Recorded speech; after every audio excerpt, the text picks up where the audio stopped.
Welcome back, brave wanderers, to Nakora Nights. Tonight, we enter the mysterious forests of the Pacific Northwest, dense, endless, and hiding secrets that no sunlight dares touch. The locals say the forest is alive. It moves, it watches, and sometimes it calls. These are true encounters from hikers, campers, and lost travelers who wandered too far. Shadows that follow without making a sound. Figures glimpsed through the fog that vanish when you look. Whispers that repeat your own name from somewhere deep in the trees, and the terrifying feeling of being hunted by something unseen. But before we step deeper, I need to know, where are you watching from right now? And what time is it where you are? Because some of these horrors only appear after dark. If you're ready to face the forest, like this video, subscribe, and comment below. I survived the Northwest Forest. Now, silence your surroundings, put on your headphones, and don't stray from the path. This is 10 Untold Most Disturbing True Pacific Northwest Mysterious Forest Horror Stories. Let's begin.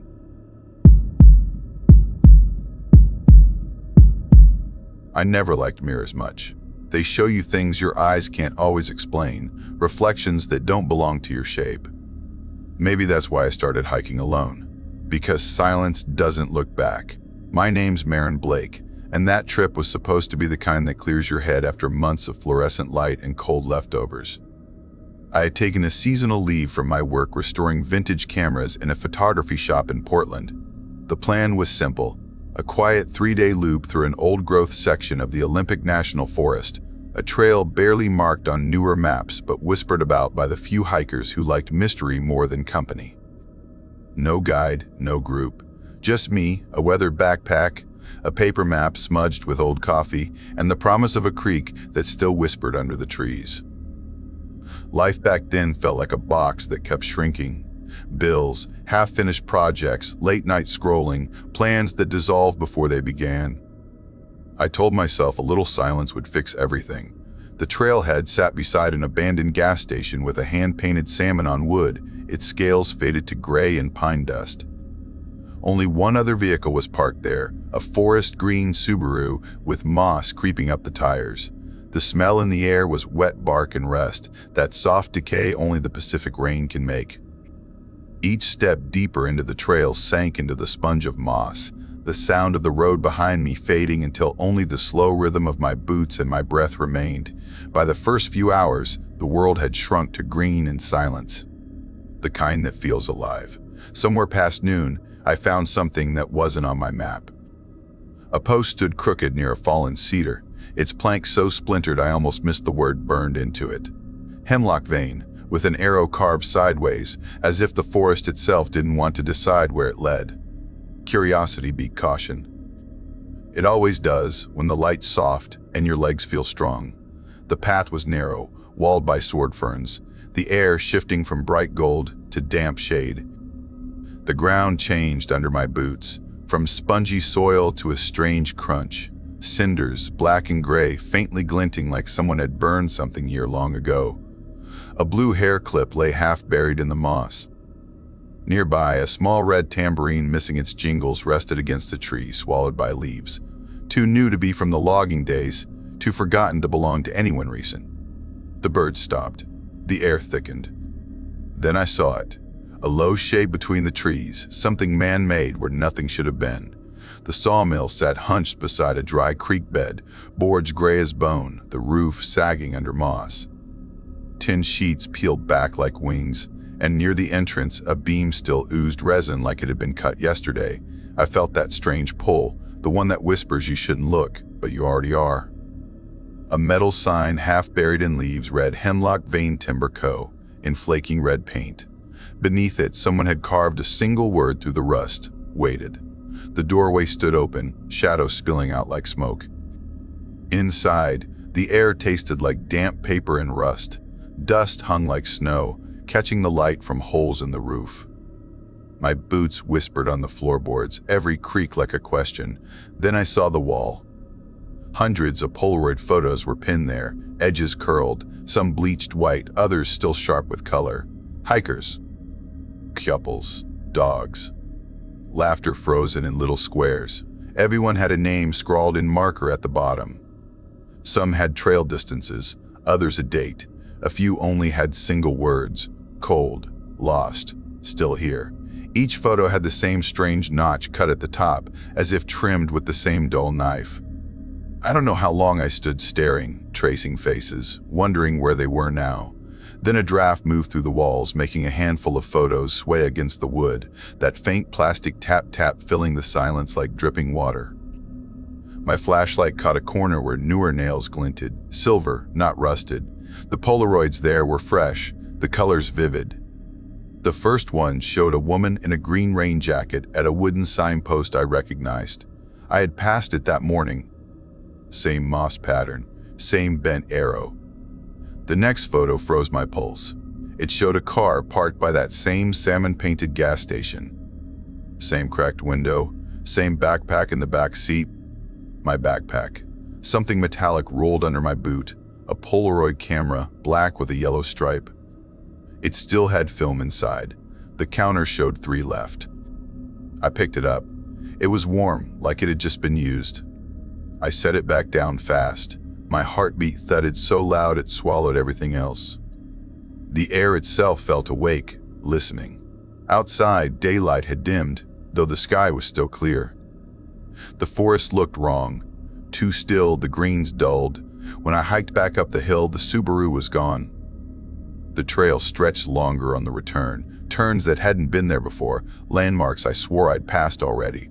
When the sound of the creek returned, I felt relief until I saw the same mill again waiting in the hollow. This time, thin smoke leaked from a crack in the roof, curling into the treetops, and from inside, a soft tapping came, rhythmic, deliberate. It sounded like someone setting nails. I called out, more to break the silence than to get an answer. The tapping stopped. Then, something slid down the wall inside. The sound of paper brushing wood. A soft thud. I stepped inside again. Only one Polaroid remained on the wall now, catching the last light. The air smelled like the sharp bite of chemical film. The picture was still drying. It showed the doorway of the mill, empty except for a blurred figure standing just outside the light, half turned away. The figure wore my jacket. I walked backward, careful not to turn my back to the wall. Every hair on my neck prickled. The air outside pressed heavy, but it felt cleaner than the weight inside that place. When I finally reached the trail again, the light had drained into gray. My map was useless. The routes blurred with smudged ink, the edges damp. Every turn looked familiar, but wrong. And then, just before the final rise toward the gas station, I saw something new. A cabin, where I swore nothing had stood before. Its windows were boarded, its mirrors covered with faded sheets pinned to the wall. Someone had scratched a sentence into the door, "Do not look for your reflection here." Inside, a chair faced a cracked mirror under cloth, a faint humming sound rising from somewhere beneath the floorboards. When I touched the nearest tree outside, the bark pulsed with warmth, soft like skin, as if blood moved underneath. I stepped back fast. The tambourine I'd seen earlier lay near the porch, and as wind passed through the trees, I swear I heard its faint jingle, a slow rhythm, like something was dancing out there in the dark. I didn't sleep that night. I just waited for dawn that never fully came. When I finally reached the gas station clearing, my car sat alone, but the back seat smelled faintly of smoke. A white square clung to the inside of the window, another Polaroid, stuck with yellowed tape. It showed the mill from a distance this time, taken through branches. Smoke in the air, a figure standing inside the doorway holding a camera aimed toward the trees. My car's clock read 7:45 p.m., but the forest looked like dawn. I drove without looking in the mirrors, hands locked on the wheel, afraid of seeing a flash in the back window. That night in a cheap motel off Route 12, I couldn't make myself turn off the light. The heater coughed and clicked. Every few minutes, I thought I heard that soft jingle again, like a tambourine in slow rhythm outside the door. My backpack sat on the chair, and every so often the strap seemed to shift slightly, like something breathing underneath. The Polaroid I'd taken from the car lay on the table. Its image had begun to fade, colors washing out until only a faint doorway remained. When I called the ranger station the next morning, the man on the line spoke with the bored tone of someone who'd heard too many ghost stories. I told him about the mill at Hemlock Vein, the smoke, the photos. He went quiet, then said, like reading from a card, that the Hemlock Vein mill had burned down 30 years ago. No structure standing there now, he said, voice flat. I thanked him and hung up. But that wasn't the end. 2 weeks later, a deputy reached out after I mailed them the Polaroid. He said it matched the site of multiple disappearances stretching back decades, all hikers last seen near that same hollow, all reported after the mill's supposed destruction. They recovered fragments of old Polaroids from the site, most too warped to recognize.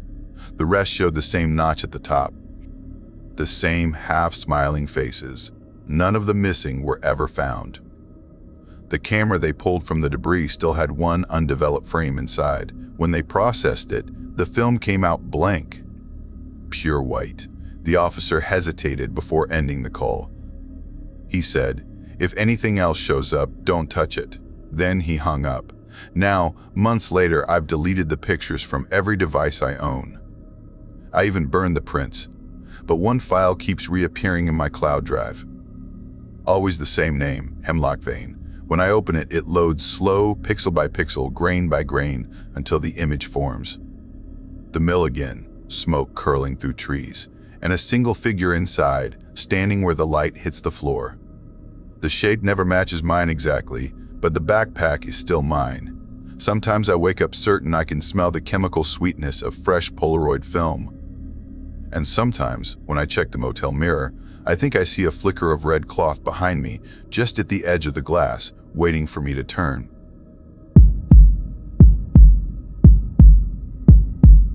I never meant to find that place.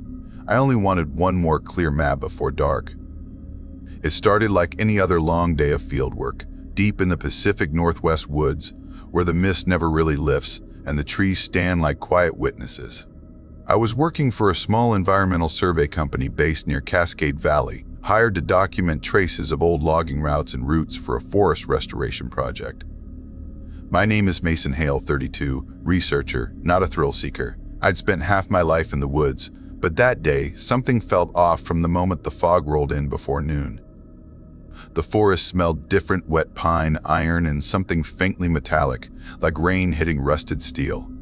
My partner, Aaron, had gone back to the truck earlier because our GPS had glitched out, leaving me to cover the last sector on foot before sundown. I didn't mind being alone out there, at least not until I heard that first echo, soft and hollow, like someone knocking on wood in the distance. I told myself it was just a woodpecker. But the rhythm was too slow, too deliberate, and it stopped the second I turned my head. By the time the light started to dim, I was already off trail, my boots sinking into the spongy moss floor.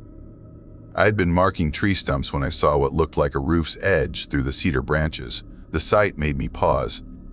Out here, in the middle of nowhere, any sign of human structure was strange. The trail leading there wasn't really a path, just the memory of one. Branches brushed my jacket as I pushed through, each step muffled by layers of pine needles and damp soil. The air grew cooler, heavy with that thick stillness that happens before night swallows everything. And then, like a shadow rising from the forest floor, I saw it. A small cabin, half hidden beneath moss and ivy. It wasn't large, maybe 12 by 12 feet, but it looked sturdy, too intact for something forgotten. The logs had darkened with age, but the door hinges shone faintly in the fading light, clean and silver, like they'd been replaced recently. The padlock was rusted, yet the doorframe looked new. Something about that mix of old and new made my skin prickle. I wiped the grime off the window with my sleeve and peered inside. My heart skipped when I saw what was there. A lantern hanging from a beam, a steel thermos on the table, a jacket folded neatly over a chair. Everything layered in dust, but untouched, as if time itself had paused. Even the dust didn't feel right. It floated too slow in my headlamp beam, like ash caught in syrup. I tried the door. It groaned, but opened. The smell hit me first. Tobacco, oil, and something faintly sweet like decaying pine sap. The inside was small but organized. tools on the wall, a bunk in the corner, and papers spread across the table, handwritten logs, their ink faded but readable. Each page listed dates from the 1930s, with names and notes about tree lines, shifts, and something called Section 9. That name rang no bell. I took a few photos, thinking I'd add them to the report later, but as I turned to leave, I froze. There were footprints in the dirt near the door, muddy and fresh, not mine. They were spaced far apart, too deliberate, leading toward the window and stopping just before the light beam hit. My pulse thundered. I backed away slowly, trying to rationalize. Maybe a ranger, maybe a hiker. But the air felt charged, almost humming, like the forest was holding its breath. I whispered Aaron's name into the radio. Static. Nothing else. I decided to mark the coordinates manually and leave. But before stepping out, I noticed something etched faintly into the cabin wall, a single word carved deep into the wood. Stay. I left in a hurry, my flashlight bouncing across the undergrowth as I forced my way back toward the main trail. Every sound felt too close. The snapping twigs, the shifting branches, my own breath catching. By the time I reached the truck, Aaron was pacing beside it, annoyed that I'd taken so long. I told him I found something, an old cabin. He laughed, said this forest ate up hundreds of shacks like that. But I insisted it was intact, clean, alive somehow. He shrugged and said we'd go see it in the morning. That night at the motel, I uploaded the photos to my laptop. The images looked sharper than they should have. The grain of the wood, the lantern's glint, even a faint shape reflected in the window, a blur, almost like a human face watching from inside. I tried to convince myself it was my reflection, distorted by glare. Around 11:35 p.m., my radio crackled even though it was turned off. Just 2 words whispered through static. Come here. It sounded like Aaron's voice, but he was asleep in the next room. I didn't sleep much. My dreams were full of knocking sounds and flashes of trees.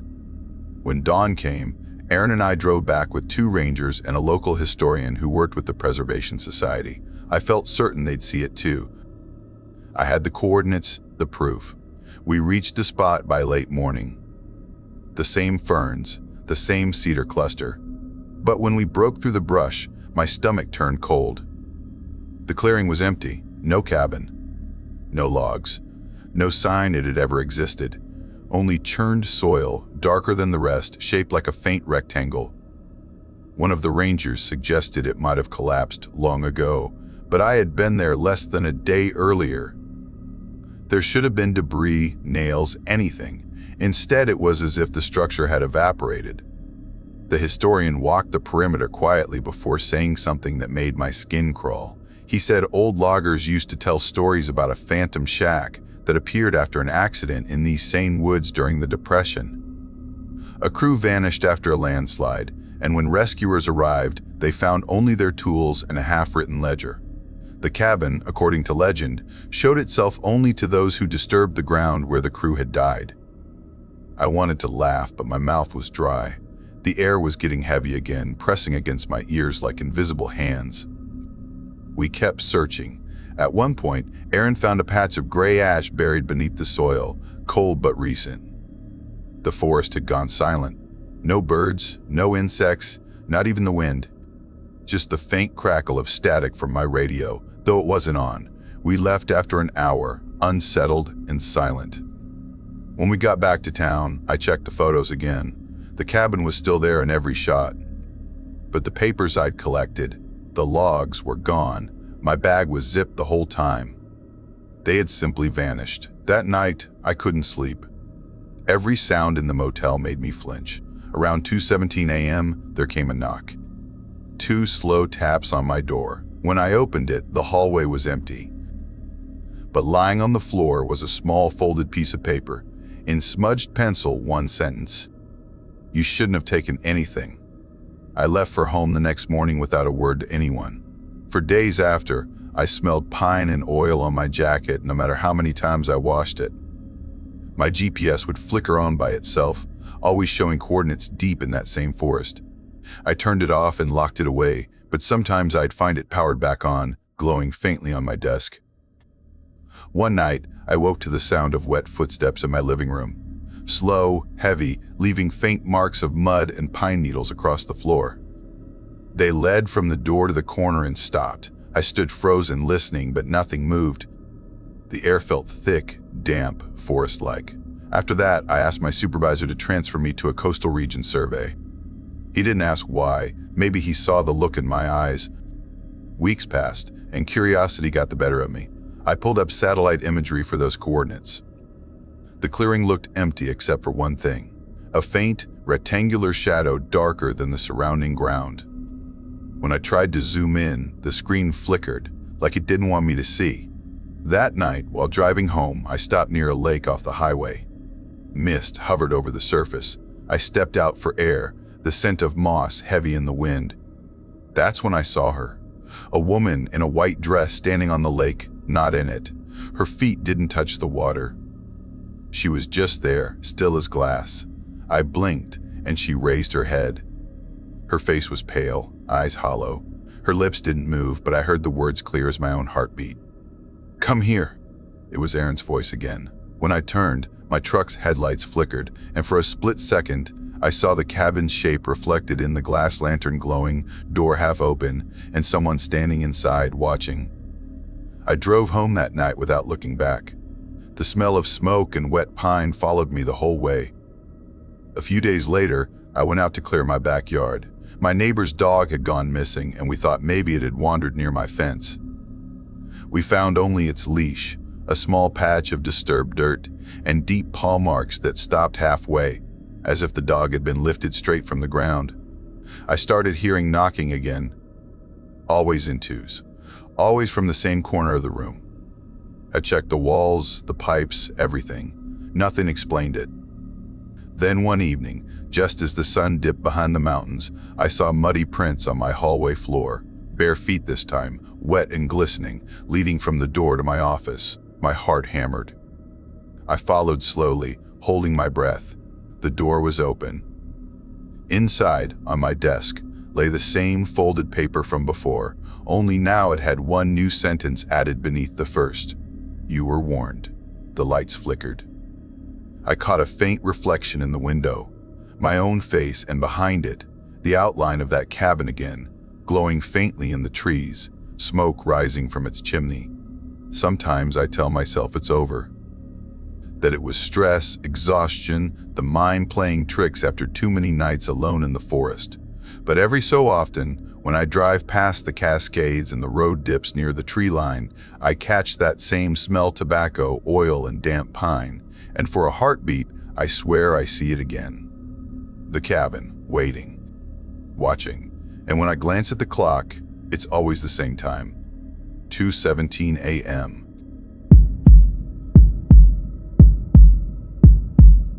I never used to believe that the forest could watch you. I thought the feeling of being observed among the trees was just human imagination, a trick of isolation and silence. That was before I took the job at Great Pine National Preserve, and before I walked into a place that remembers you even when you try to forget it. My name is Nathan Cole, 38 years old, 7 months into my job as a wilderness safety officer. I wasn't supposed to end up in the woods forever. I had been a paramedic in the city once, before the divorce, before everything started collapsing around me. The forest had been my escape, a quiet green refuge from noise, arguments, and hospitals that smelled of bleach and endings. When I signed up with the forest department, I told myself it was temporary, just a way to reset my life. But the solitude had its own kind of gravity, and soon I stopped wanting to go anywhere else. It was early June when the call came.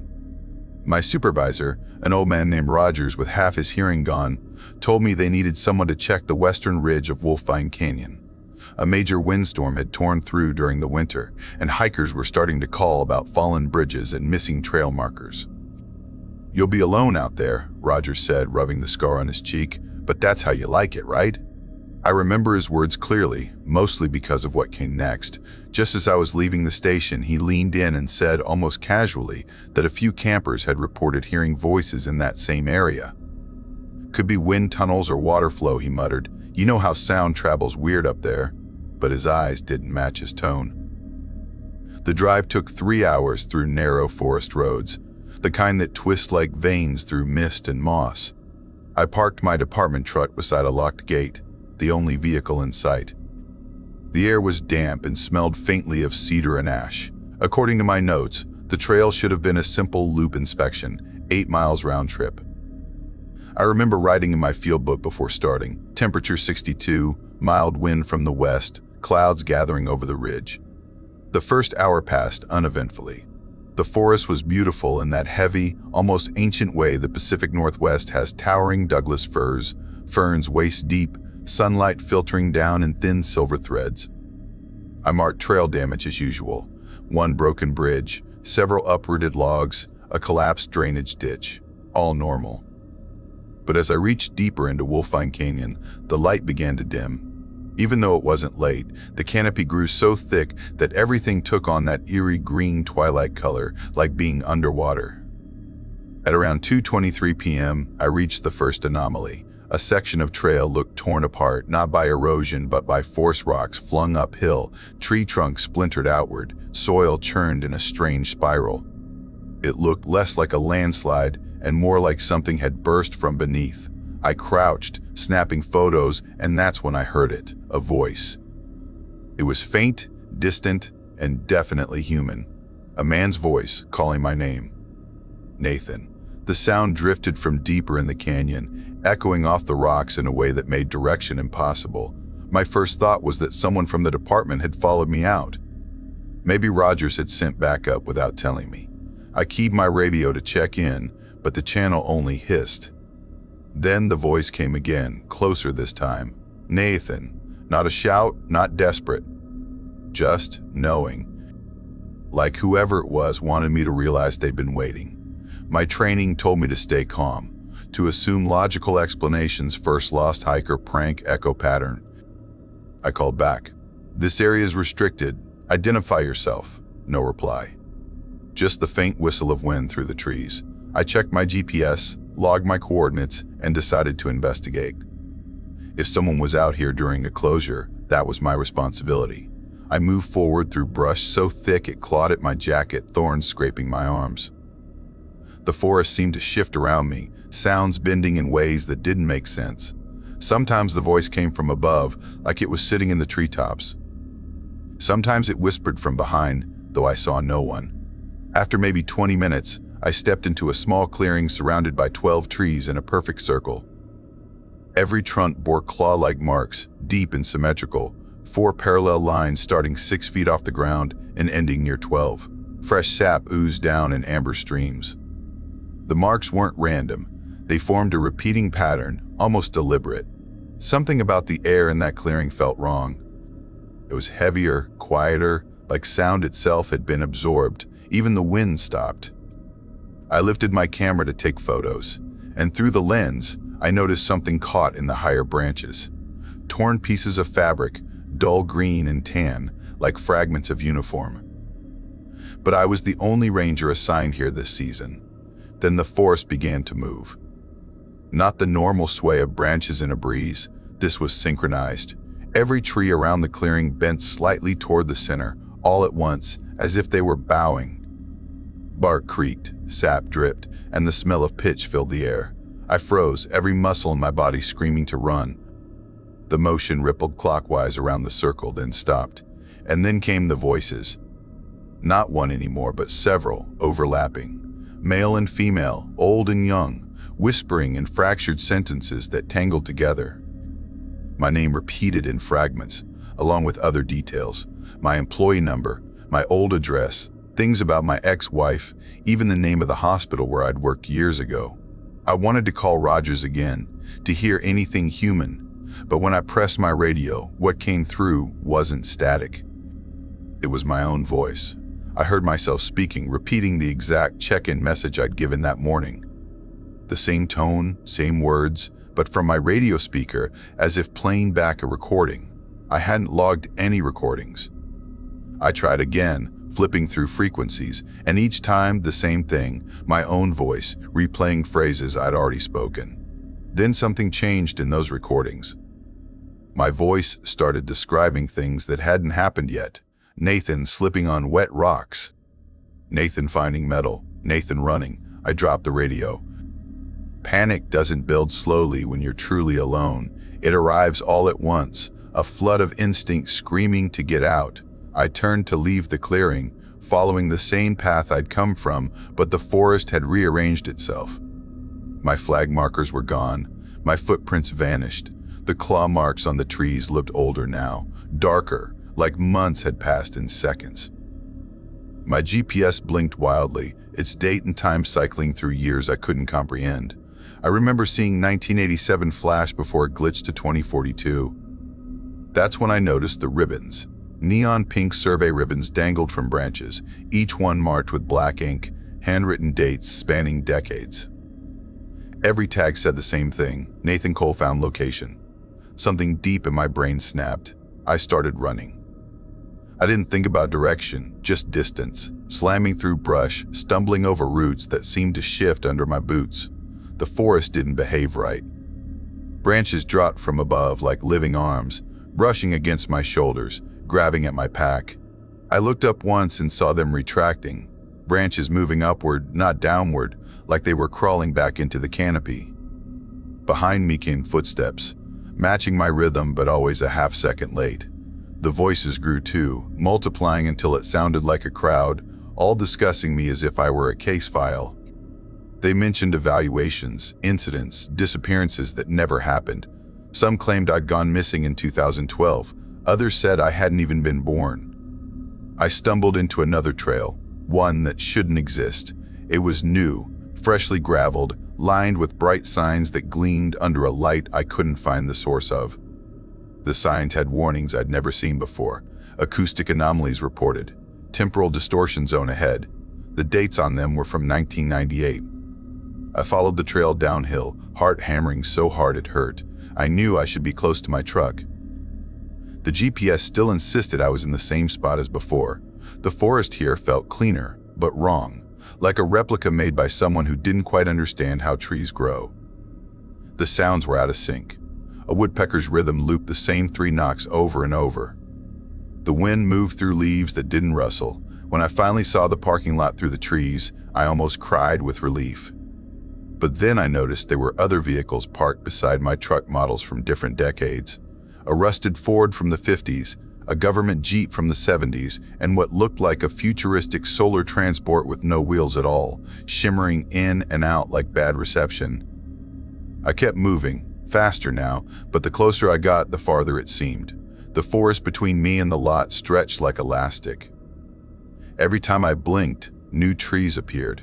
The ground pulsed under my feet like it was breathing. Then, through the branches, I saw movement at the firewatch tower near the lot. The tower windows glinted faintly in the gray light, and I swear I saw fingers, human fingers, dragging slowly down the inside of the glass, leaving long streaks from the inside out. That image froze me where I stood. Whoever or whatever was in that tower had been watching. The voices surged again, shouting now, echoing so loud that my teeth hurt.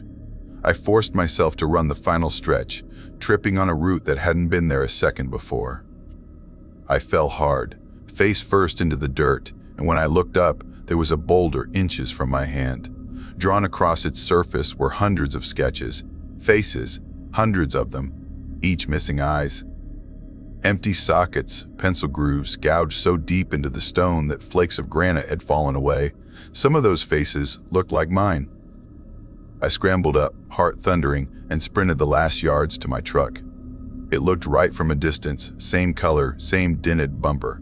But as I got closer, the license plate began to flicker through numbers, changing faster than my eyes could track. I opened the door, got in, and started the engine.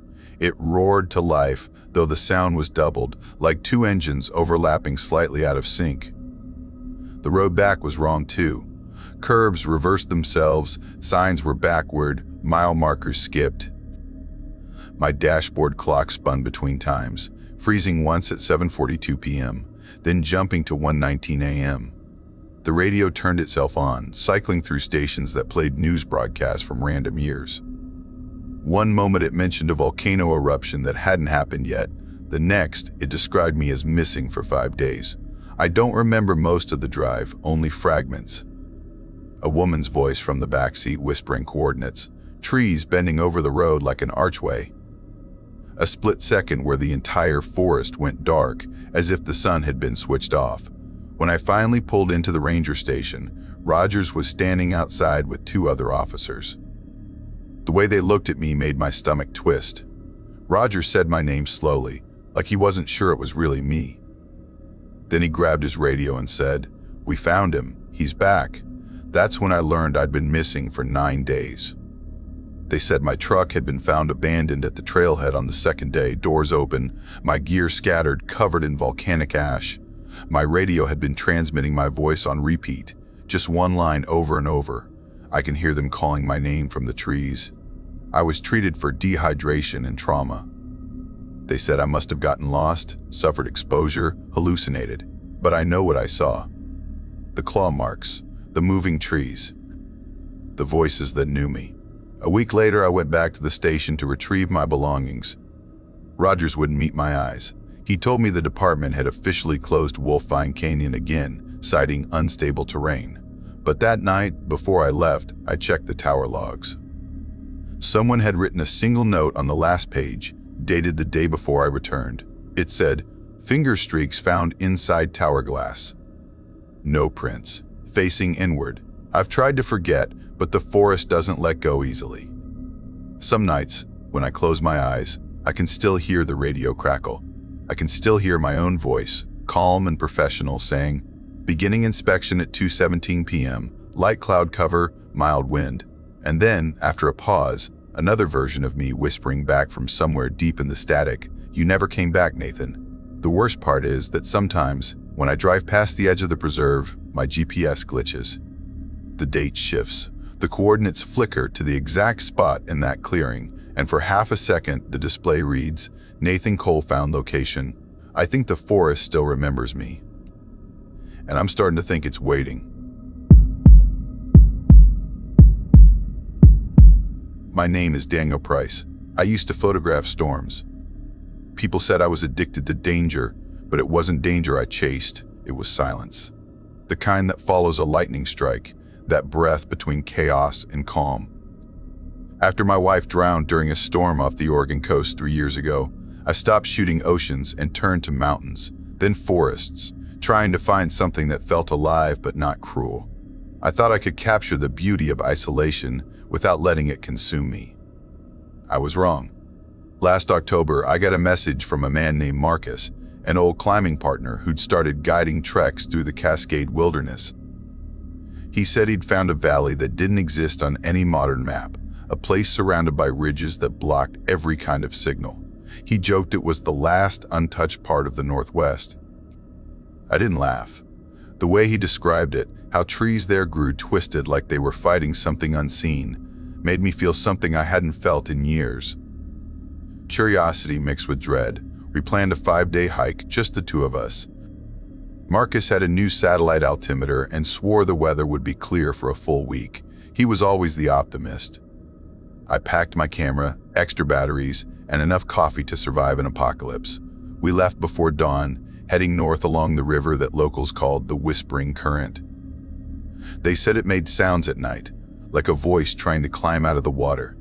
By afternoon, fog rolled through the valley like smoke from an invisible fire. Marcus kept checking his altimeter every few minutes, as if the numbers might shift if he stared hard enough. He'd laugh it off, saying he didn't trust new tech, but I saw something else in his eyes, a flicker of worry. By evening, clouds had swallowed the ridge behind us. We stopped near a creek to camp. The temperature dropped fast, 10 degrees below what the forecast promised. The forest felt wrong, like it was listening. We fought the wind to set up the tent, the poles shaking in our hands.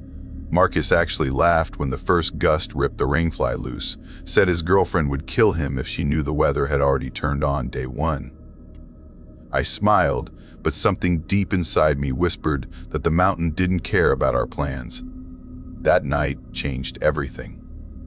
Around 2:17 a.m., I woke to a sound that didn't belong. Not the wind, it was still roaring, but something heavier beneath it, slow and deliberate. Footsteps crunching through the snow outside the tent. I held my breath, staring at the ceiling fabric bending under the gusts. The steps circled once, twice, 3 times, then stopped right outside the vestibule. I whispered Marcus's name, but he didn't move. He was snoring like nothing could touch him. I lay there frozen, telling myself it was falling ice, maybe an animal. Then the steps came again, closer, followed by a faint tap against the tent wall. A hand, or something like it, testing the fabric. When morning came, snow was coming sideways, visibility down to maybe 30 feet. We couldn't see our tracks from yesterday. I told Marcus what I heard. He looked pale, eyes bloodshot, said he'd been awake too, listening to it circle us. He thought it was just me moving around. The way his voice shook told me he didn't believe that. We argued about descending, but the storm made the choice for us when a gust snapped one of our poles with a crack like a gunshot. We packed fast, roping up even though we could barely see each other. The forest was gone, swallowed by white. Every tree looked like a ghost. After hours of pushing through the storm, we realized we'd gone off route. Marcus's GPS said we were over a mile east of our planned line. That's when we found the cave. It wasn't really a cave, more like a hollow space between 2 massive slabs of rock with a curtain of ice sealing most of it. But it was shelter from the wind that felt like it was peeling skin off our faces. Inside, the silence felt heavy, unnatural. We pitched the damaged tent again, using ice screws to keep it upright. The light from our headlamps danced on the blue walls, making the space look alive. While melting snow for water, Marcus grabbed my arm. His light pointed at the far wall, where frost had been disturbed. There were tracks pressed into the ice floor, not ours. Not boots. They looked like long bare feet with too many toes, each print almost the size of my forearm. They led deeper into the shadows where the cave narrowed into a crack. Marcus joked, trying to sound calm, that maybe someone else had sheltered there before, but the edges of those prints were sharp. Fresh. I wanted to leave, but outside the storm screamed like it was alive. We decided to wait it out, take turns keeping watch. During my first watch, maybe around 7:45 p.m., I heard it again. That same slow, heavy movement, but this time it was inside the cave. It stopped just beyond the reach of my light, maybe 20 feet away. Then I heard scraping, like claws, dragging across ice. I froze, listening to my heartbeat echo inside my skull. When I finally whispered Marcus's name, the sound stopped. He woke up, saw my face, and didn't need an explanation. We grabbed our gear and bolted. The wind outside hit us like a wall. We leaned into it just to move. Visibility dropped to nothing. Marcus took the lead, following the GPS, and I followed the rope between us. Every few minutes, one of us would stumble, punch through soft snow, nearly vanish into holes hidden under drifts. We didn't stop. Couldn't stop, because every time we paused, I could hear it again. That dragging sound, closer each time.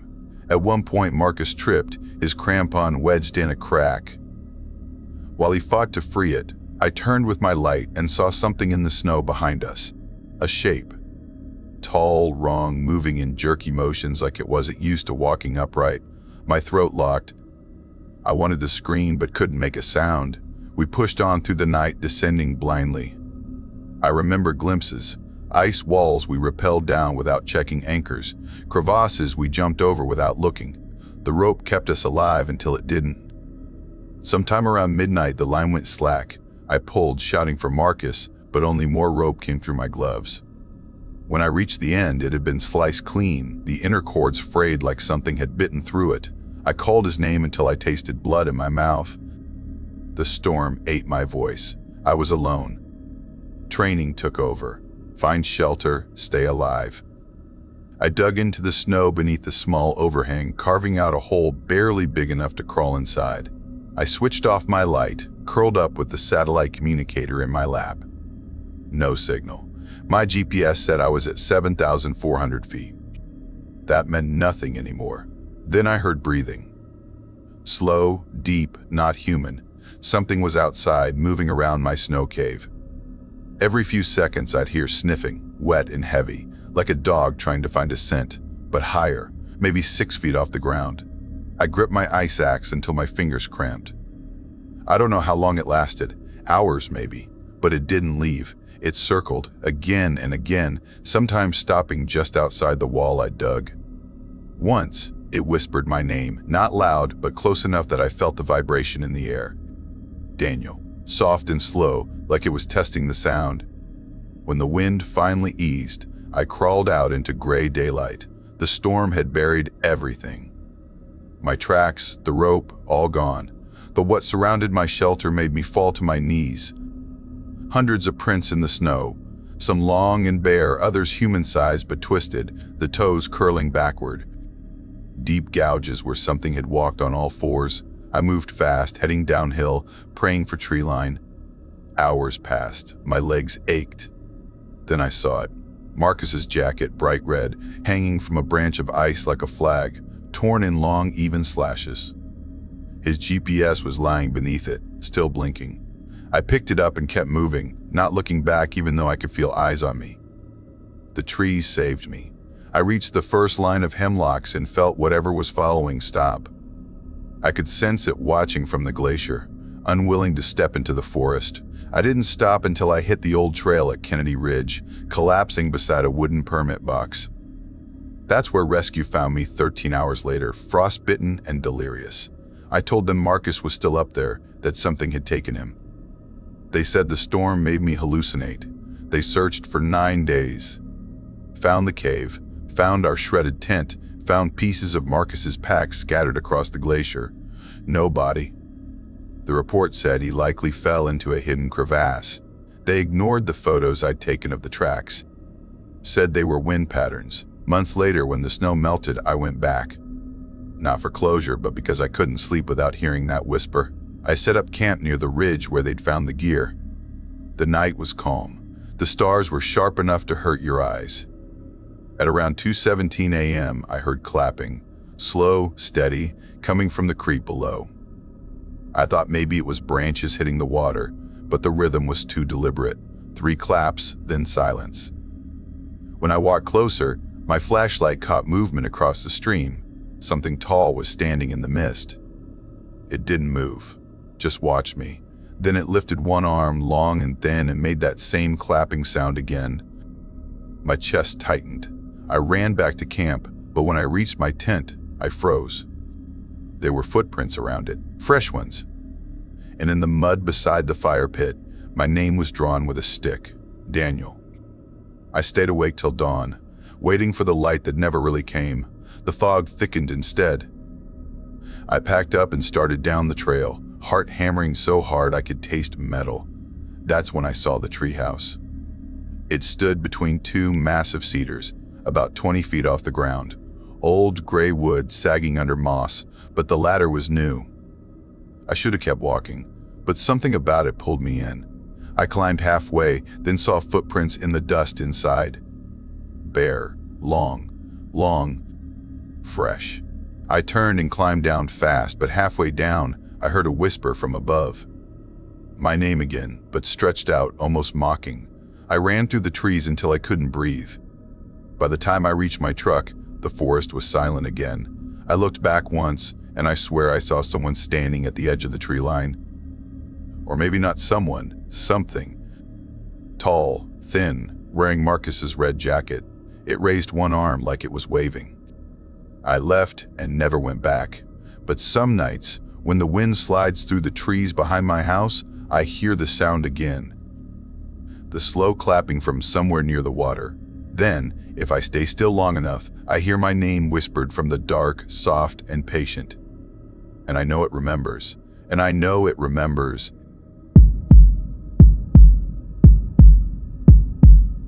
I remember the first time I saw that forest, how the mist moved like breath across the highway. I was heading back from a quiet Thanksgiving weekend with my girlfriend, Lila, after visiting her folks in a small Washington town called Red Brook. I'd just started a new job as a wildlife photographer for a nature magazine in Portland, finally getting some stability after years of odd jobs and freelancing. We'd been together for 4 years, and there was a ring hidden in the top drawer of my desk waiting for New Year's Eve. Life, for once, felt balanced, peaceful even.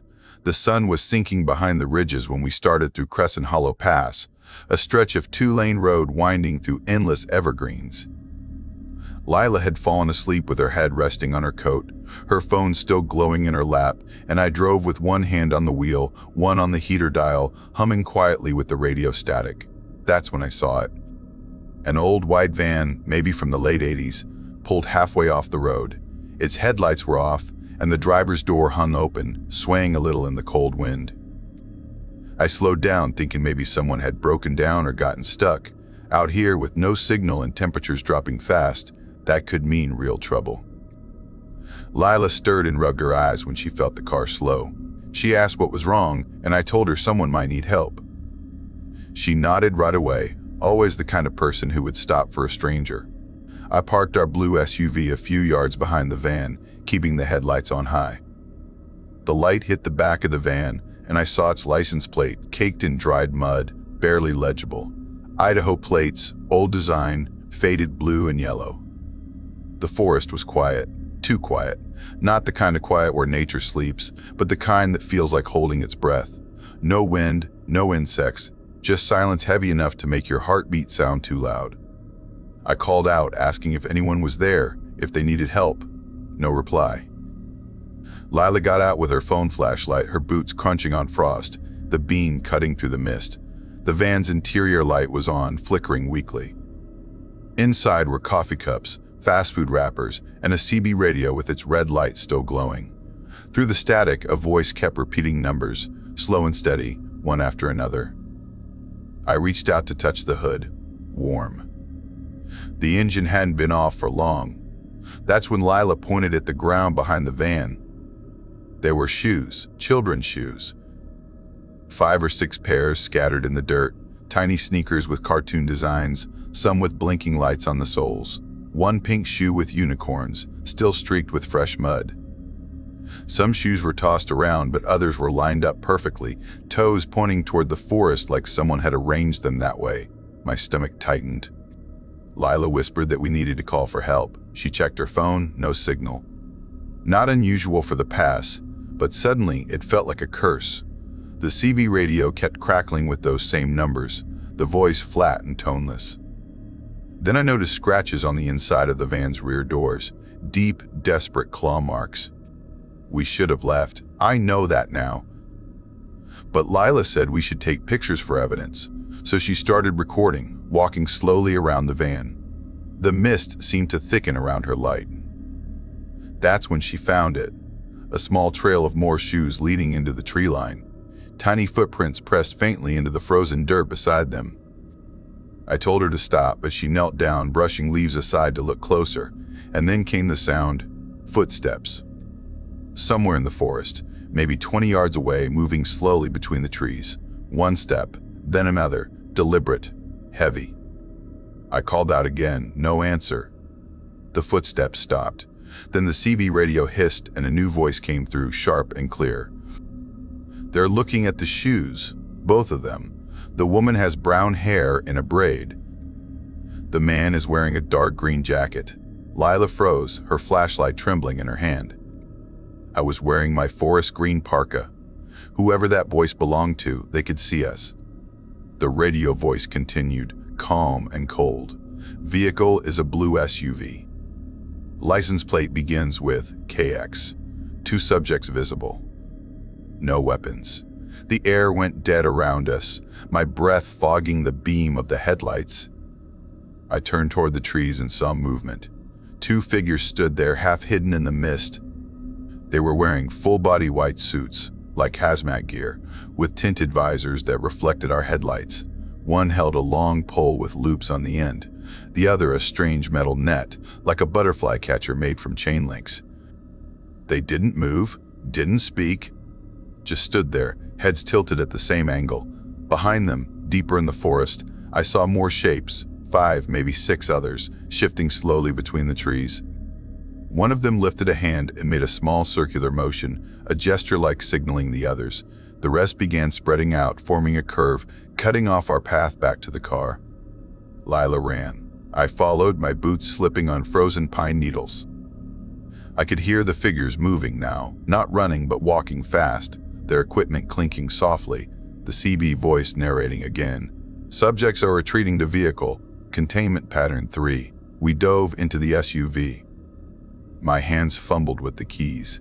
The headlights caught one of them stepping onto the road, raising something that looked like a canister. He pressed the trigger, and a spray of clear gel splattered across our back windshield. It spread like frost, crystallizing into spiderweb cracks that shimmered under the light. I slammed the gear shift, flooring the gas. The SUV fishtailed before gripping the asphalt, and we tore down the mountain road. In the mirror, I could see the white suits fading into the fog behind us, still watching. For miles, we didn't speak. Lila clutched her seatbelt, whispering half-coherent prayers. When my phone finally buzzed with a signal, she called emergency dispatch.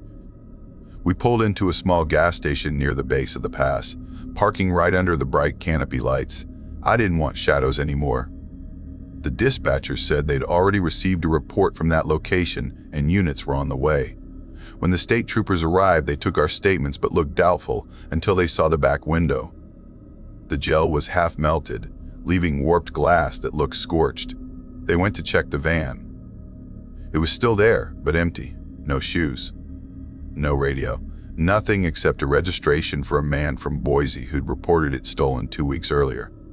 No footprints. No evidence of people in suits. The photos on Lila's phone black screens corrupted.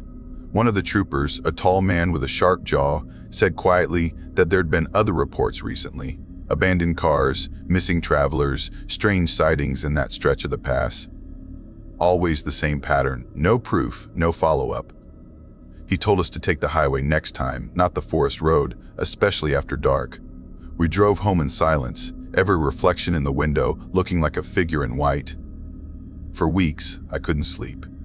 I kept seeing the children's shoes lined in perfect order, those scratches in the van's metal, and hearing that flat voice describing us. Then, one night at 2:17 a.m., my phone rang, unknown number. I answered, breathing. Then a whisper, cold and mechanical. Stop looking. Stop asking. The call ended before I could speak. A few days later, Lila moved out. She couldn't stand the fear anymore, the nightmares about men in white walking through our hallway. I tried to move on, threw myself into work. But whenever I drove north, the forest felt closer, like it was watching the road, waiting. Once, months later, while photographing an elk herd near Pineville Creek, I found something in the dirt near the tree line. A small teddy bear, perfectly clean, sitting upright on the forest floor. A few yards away, a trail sign leaned crooked in the moss. Behind it, scratched faintly into the wood, were the words, "Don't look behind." That night, I camped near the river. I woke up just past 3, the air freezing, my tent walls breathing with the wind. I thought I heard soft footsteps outside, circling. Then something heavy pressed down on the roof of the tent, slow, deliberate. I could hear breathing, deep and wet, just inches above my head. I stayed frozen until dawn. When I finally crawled out, there were no footprints. But the teddy bear was gone. Now, when I drive through those woods, I keep the doors locked and never stop, no matter what I see. Sometimes, through the mist, I catch a glimpse of pale shapes moving between the trees, always too far to see clearly, always watching. And sometimes, when the radio cuts to static, I hear it again. Subjects are in motion. Too visible. Observation continues.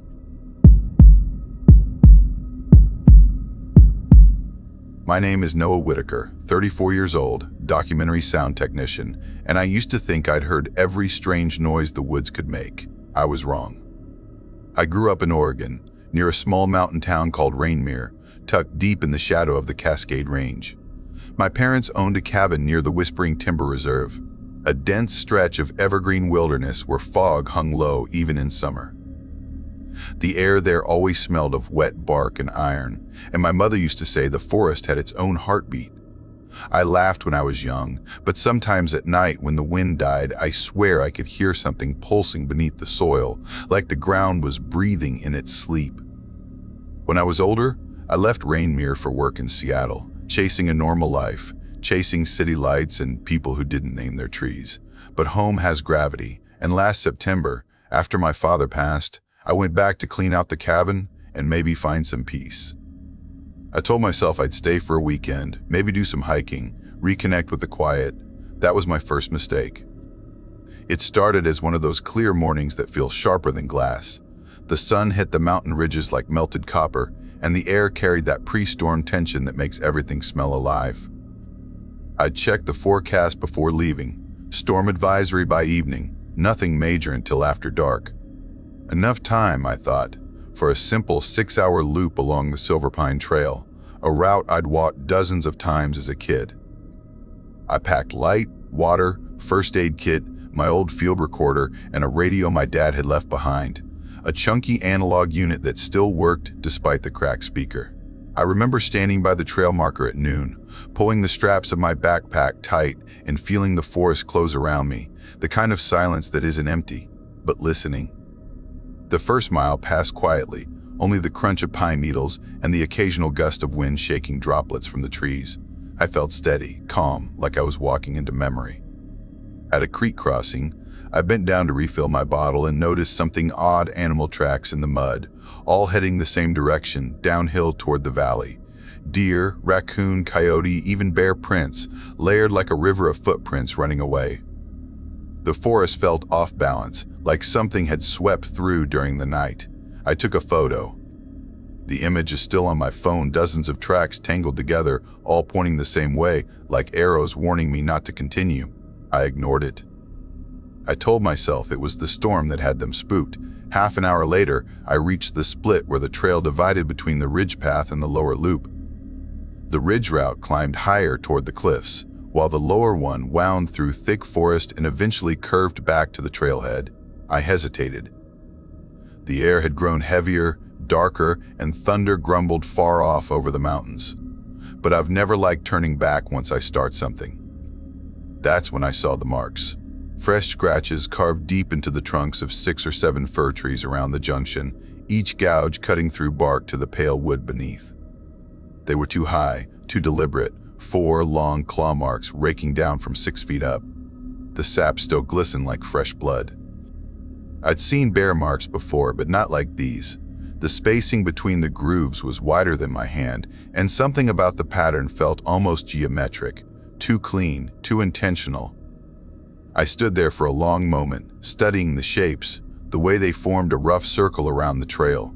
It looked less like random animal behavior and more like territory. Or a warning. I pulled out my phone and snapped a photo, then sent a text to my friend Liam, who lived back in town. Weird claw marks on Silver Pine Junction, probably just a big bear. Heading toward the ridge, back before 7. It showed as delivered, but later I learned it never went through. The forest got colder as I climbed, that kind of creeping cold that seeps under your jacket even when you're moving. The wind picked up, whispering through the pines in uneven rhythms, sometimes almost forming words. My boots sank softly into moss, and every so often I caught movement in my peripheral vision, small flickers of brown and gray slipping between the trunks. Every instinct told me I was being watched. When you spend years recording wildlife, you learn to tell the difference between curiosity and stalking. Whatever was out there, it wasn't curious. It was waiting. I started talking to myself, loud and casual, just to break the silence. Nice weather for a hike, huh? My voice sounded strange in that stillness, like it didn't belong. I even laughed, the sound cracking too high, echoing back from the trees. Then came the smell iron, wet fur, and something faintly sweet like rotting fruit. I froze. The forest had gone silent again. No birds, no insects, nothing. And then, from somewhere to my left, a sound. A deep rumbling purr, low and steady, vibrating through the ground. It wasn't the snarl of a cougar. It was lower, like something bigger was breathing through a hollow chest. I raised my radio, hoping for some noise, some comfort, but as soon as I clicked it on, static filled the air, sharp and violent. Then, under the static, I heard breathing, slow, human breathing, right next to the speaker. I dropped the radio, the sound cut off, and the forest swallowed everything again. I should have turned back.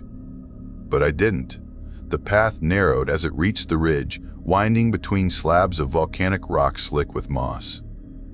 The storm clouds were closing fast, bruised purple against the sky.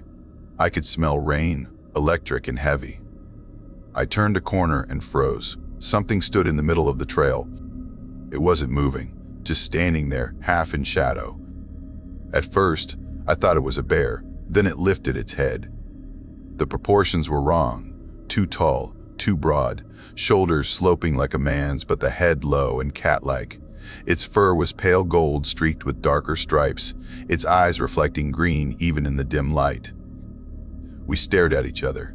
I remember the way my pulse slowed, the way the air felt thick enough to drown in. Then, it did something I still dream about. It smiled. Its lips peeled back, revealing teeth far too long for anything I know, and the purring started again. I don't remember deciding to run. One moment I was standing there, the next I was crashing through undergrowth, branches clawing my face. Behind me the sound followed, not running, just moving steadily, like it knew I couldn't escape. I could hear its breath between the thunderclaps. My backpack caught on a branch, tore open, and I dropped it without thinking. Later, when rangers found it, the contents were scattered and shredded, my water bottle punctured as if by blades. They said the claw spacing didn't match any known predator. I stumbled down the slope until I hit a wooden bridge that crossed the lower creek. The water rushed below, swollen with the first rain. I stopped to catch my breath, bent double, gasping, trying to listen for pursuit. For a moment there was nothing but the storm. Then, under the bridge came laughter, high-pitched, distant, like a child giggling underwater. I froze, every hair on my body standing. It echoed up through the planks, faint but clear. I stepped back, but the sound followed me, soft and teasing. A single word drifted out between the laughter, distorted by water and wind. I still can't tell if it was my name or something that only sounded like it. I ran again. The forest blurred around me, the rain coming harder now, each drop hitting like needles. I didn't stop until I saw the cabin lights through the trees, glowing like a promise. When I burst through the door, soaked and shaking, I slammed it shut and locked it, though I knew it wouldn't matter. The storm screamed outside. I found my father's old radio on the table and switched it on, hoping for weather updates. Static filled the room again. Then the breathing returned, slow and rhythmic, and this time, it wasn't coming from the speaker. It was behind me. I turned so fast I nearly fell, but the room was empty, only the curtains moving with the wind. I sat on the floor until dawn, the radio still whispering that same shallow breath. The next morning, I went straight to the ranger station in Rainmere. The man on duty, old and grizzled, listened without interrupting. When I finished, he just nodded once and said quietly, "You're not the first." He showed me plaster casts of tracks found near the ridge prints the size of dinner plates. They closed the Silver Pine Trail that week, citing storm damage. It never reopened. That was 2 years ago. I sold the cabin, moved inland, tried to build a life far from forests. But sometimes, at night, when it's quiet enough, I still hear that deep purring hum. I check my floorboards for footprints, and every once in a while, I find them muddy prints that match my own stride, walking beside me in perfect rhythm. Last month, I got a new radio for my workshop. It's digital, no static. But sometimes, when the power flickers, it switches on by itself, and through the hum of the speakers, I hear breathing. Slow, patient, waiting, and every time I swear it sounds closer.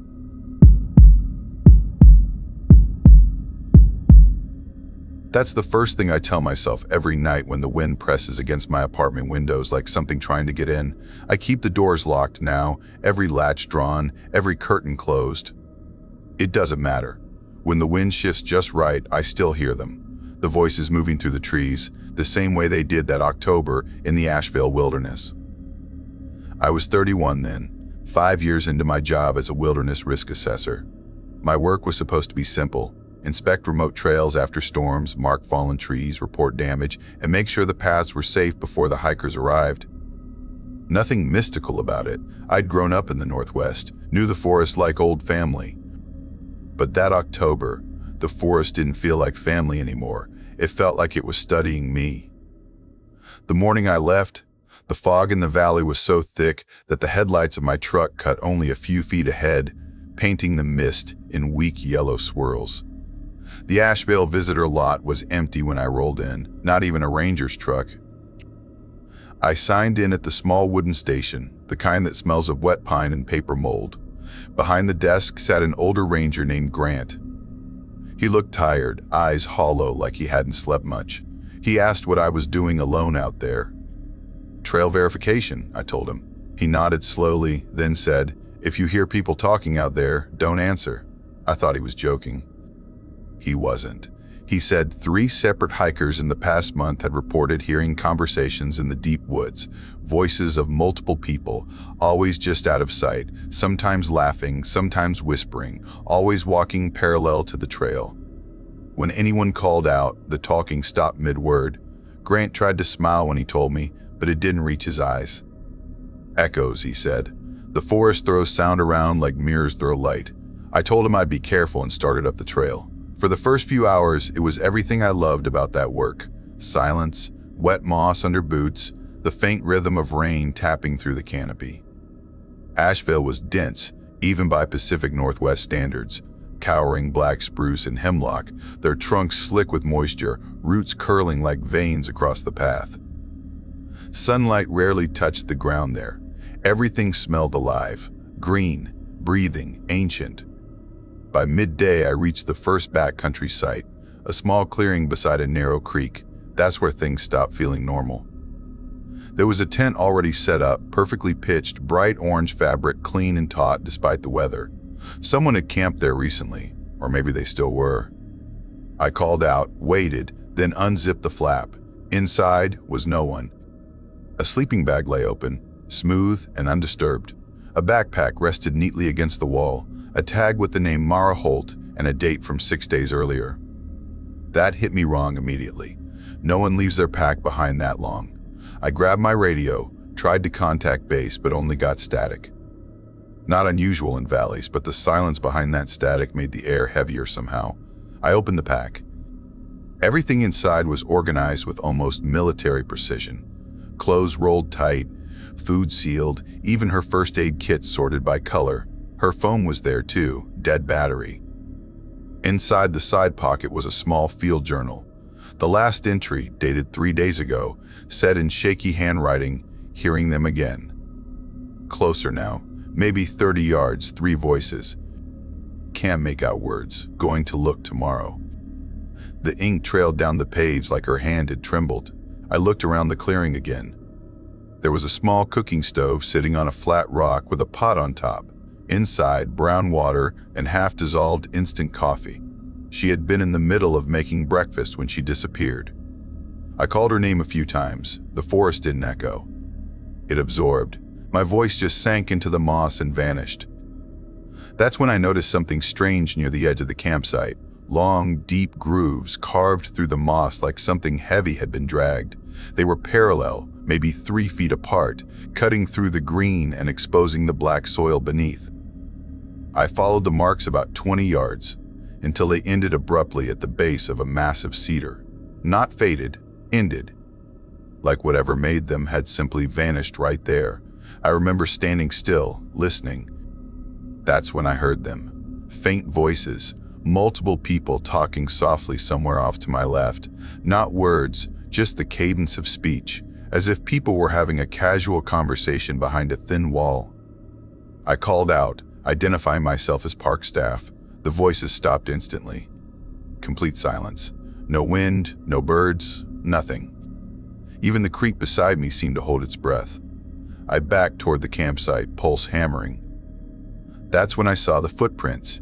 Dozens of them in the mud, surrounding the tent in a perfect circle. Some were barefoot, others booted, all different sizes, overlapping. They never came closer than 4 feet from the tent, as if there was an invisible line they wouldn't cross. The mud edges were sharp, fresh. Whoever made them had been there recently, maybe hours ago. I tried my radio again, still static. Tried my phone, no signal. I thought about hiking back right then, but it would have taken at least 5 hours, and it was already drifting toward late afternoon. Instead, I photographed everything with my digital camera and decided to search the nearby area before turning back.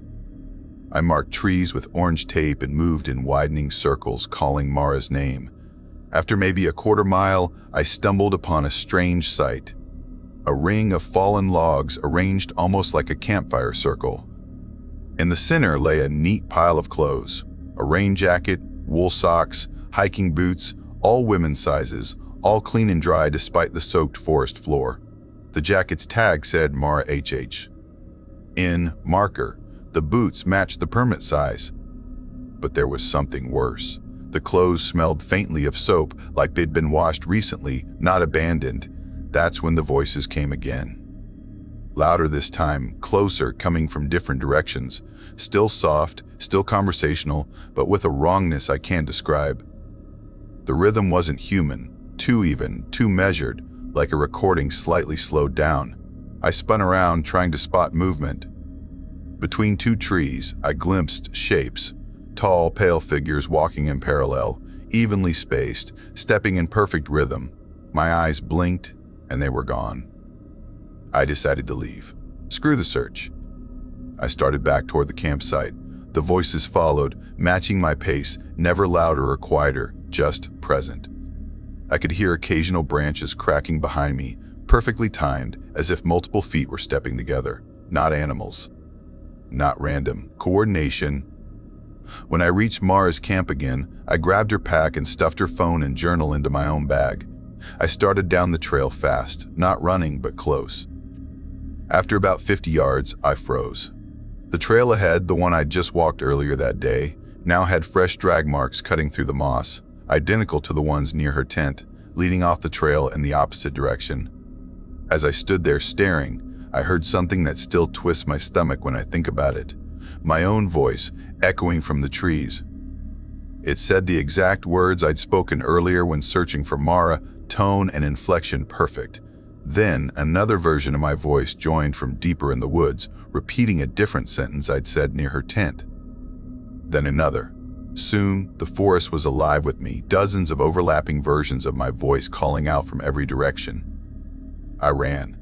Branches whipped at my face, mud splashing up my legs.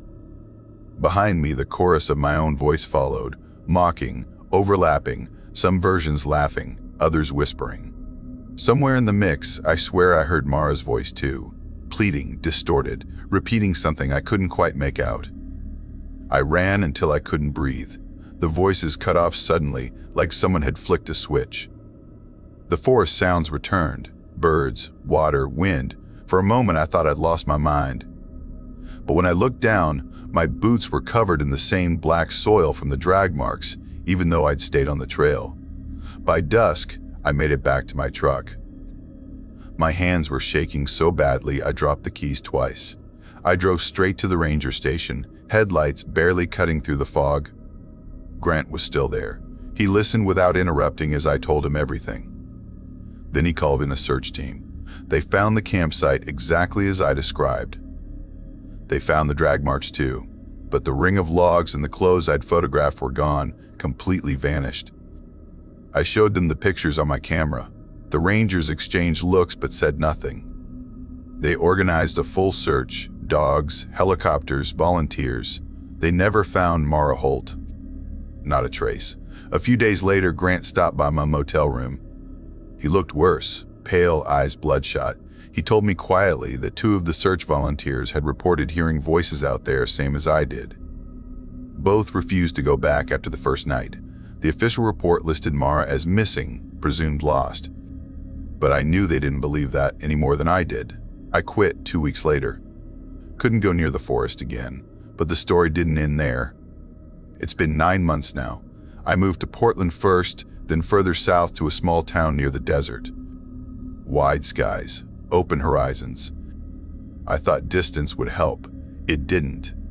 Sometimes at night, around 2:17 a.m., I hear soft voices outside my window. They sound conversational, calm, always just beyond clear understanding. I tell myself it's neighbors, wind, imagination. But sometimes, between the murmurs, I catch my own voice again, faint but perfect. Last month, I finally went through the old camera. Most of the photos looked normal, trees, mud, tent, drag marks. But one shot near the log circle stopped me cold. Behind the line of trees in the distance, blurred by mist, there were figures, tall, thin, motionless. They hadn't been there when I took the picture. That same night, something strange happened. Around 7:45 p.m., the motion sensor on my porch light flicked on. When I stepped outside, there was nothing there except for three things in the dirt by the steps: a clean hiking boot, a small pile of freshly clipped fingernails, and a wet handprint smeared on the stone railing, still red, as if the blood hadn't dried. I didn't call the police. I just packed my bag and left again.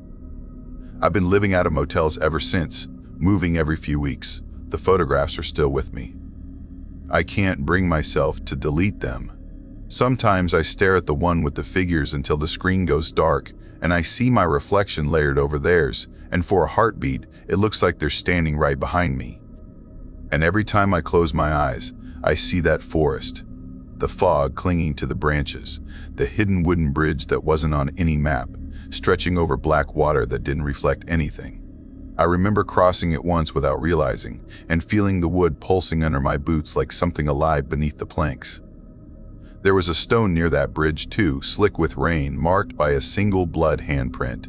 No animal tracks, no human footprints. Just that handprint, fresh, impossibly fresh.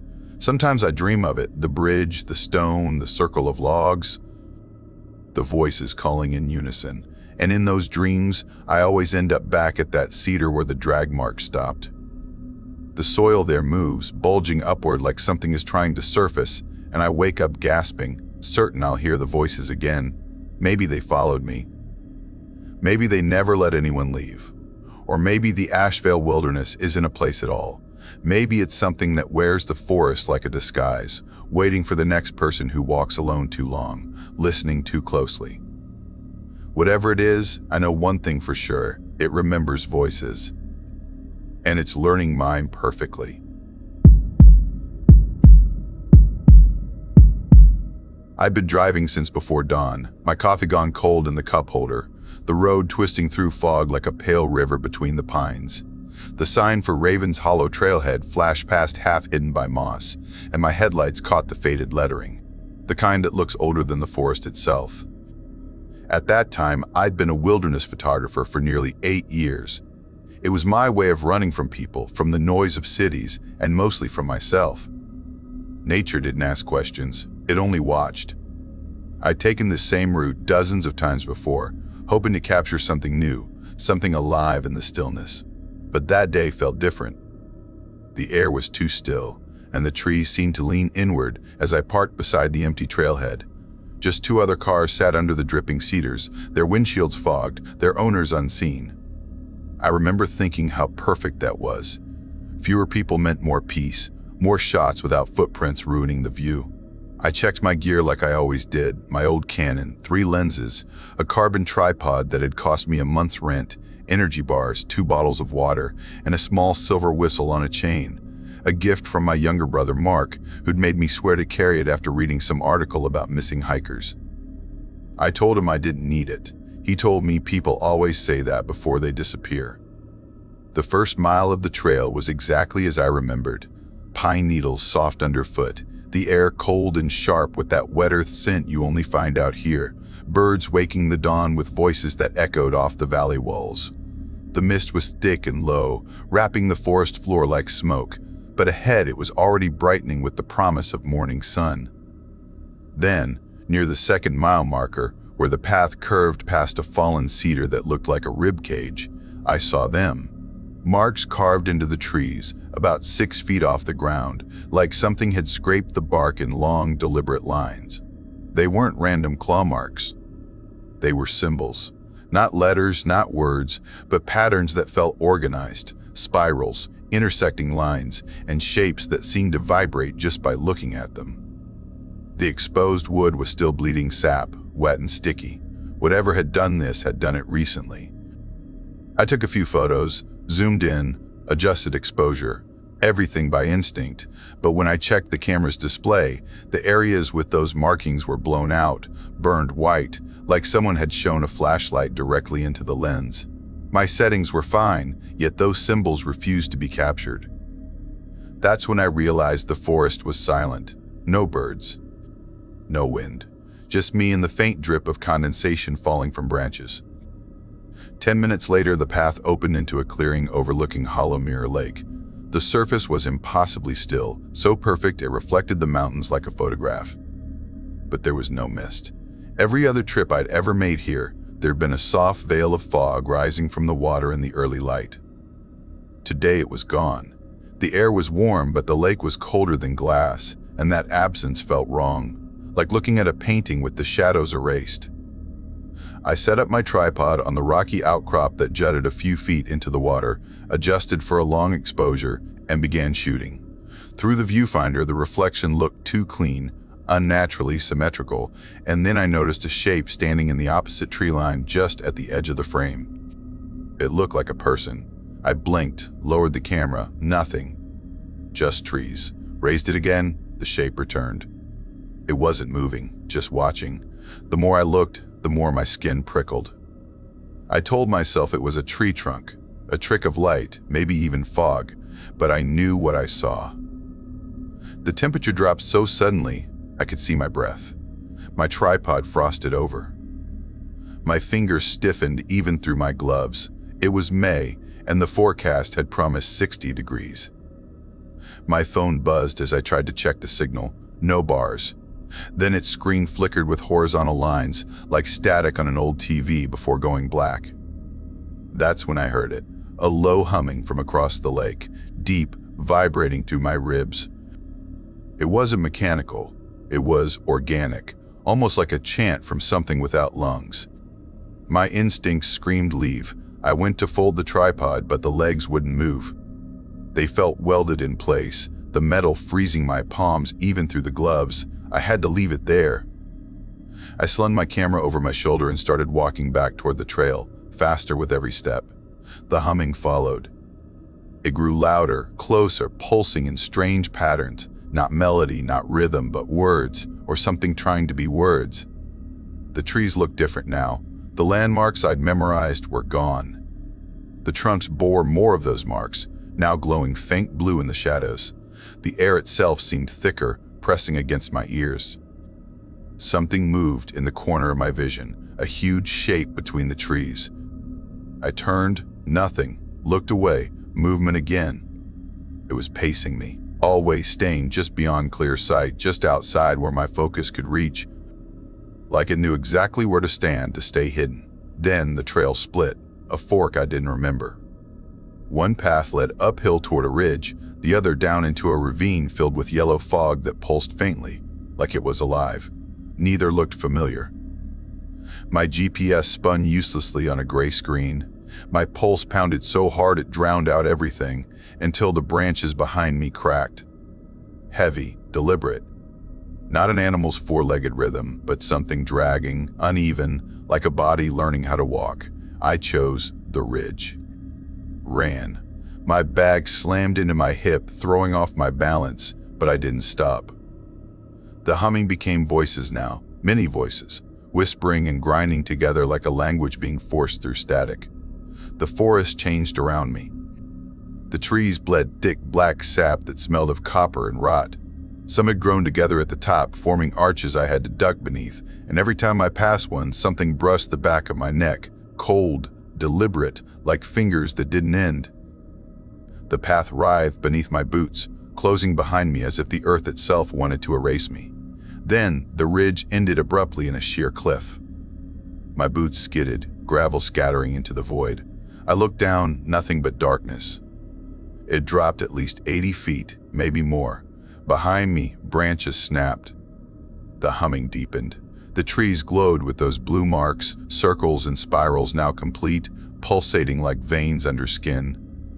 The smell hit me. Ozone, meat, and something chemical, like burnt wires, and then it stepped out. It was tall, too tall, maybe 10 or 12 feet, but stretched wrong. Every joint bent just a little too far, arms too long, legs too thin, like a marionette without strings. Its head was smooth, featureless except for a vertical slit that opened and closed where a mouth might have been. My hand moved on its own, raising the camera, muscle memory. Click. The flash went off.